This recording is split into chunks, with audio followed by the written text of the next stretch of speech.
modal eksternal adalah pinjaman, saham, obligasi, atau hibah. Baik, langsung saja lanjut ke materi berikutnya. Baik, selanjutnya saya akan menerangkan tentang teori-teori struktur modal. Nah, sebelum masuk teori, saya akan menerangkan tentang pengertian singkat dari struktur modal tersebut, yang mana struktur modal adalah perbandingan antara modal sendiri atau ekuitas dan juga utang ataupun debit yang digunakan perusahaan untuk membiayai kegiatan usahanya, yang mana dalam kegiatan tersebut mempunyai tujuan untuk mencari kombinasi yang paling efisien agar nilai perusahaan itu maksimal dan resiko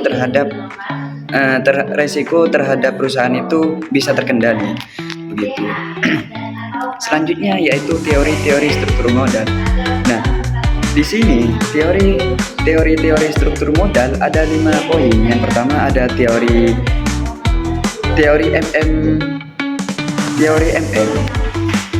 Nah, selanjutnya yaitu teori struktur modal. Dalam teori struktur modal ada 5 poin penting yang kalian harus ketahui. Yang pertama ada teori MM. Nah, teori MM di sini yaitu struktur modal tidak mempengaruhi nilai perusahaan kecuali ada pajak utang bisa menambahkan nilai lewat. Yang kedua yaitu ada teori trade-off theory. Teori ini digunakan sebagai utang sampai batas seimbang antara manfaat pajak dan risiko bangkrut. Terus yang ketiga ada teori pecking order.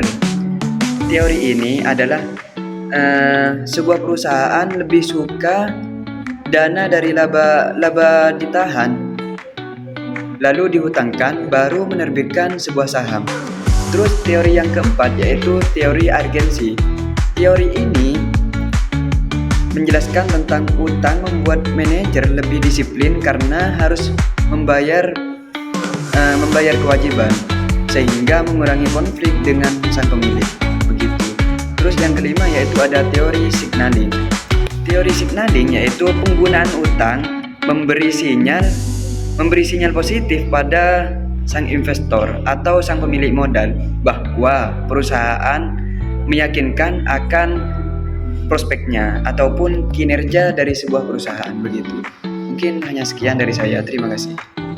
Di sini saya akan menjelaskan tentang penerapan CAR di perbankan di Indonesia. Bank menghitung setiap akhir periode keuangan. Bank sampai kepada OJK dalam sebagian dari profil atau kesehatan bank. Komponen perhitungan mengikuti standar dasar bidang yang meliputi modal bukti, modal pelengkap, dan ATMR atau yang disebut dengan aset pertimbangan menurut risiko. Nah, di sini saya akan menjelaskan tentang penghitungan ATMR. Rumus umumnya yaitu nilai aset dikali bobot risiko. Bobot risiko ini ditentukan oleh jenis aset berdasarkan ketentuan Bank Indonesia atau OJK.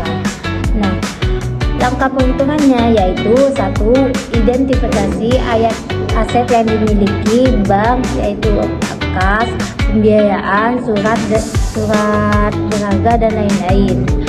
2. Tentukan bobot resikonya seperti 0%, 20%, 50%, 100%. Ketiga, kalikan nilai aset dengan bobot risiko untuk tiap jenisnya. Keempat, jumlahkan semuanya untuk mendapatkan total ATMR. Nah, contohnya ini ya teman-teman. Hasil perhitungan ATMR ini digunakan untuk menghitung rasio kecukupan modal CAR atau KPM agar bank tetap sehat dan mampu menutup risiko dari asetnya. Sekian dari saya. Assalamualaikum warahmatullahi wabarakatuh.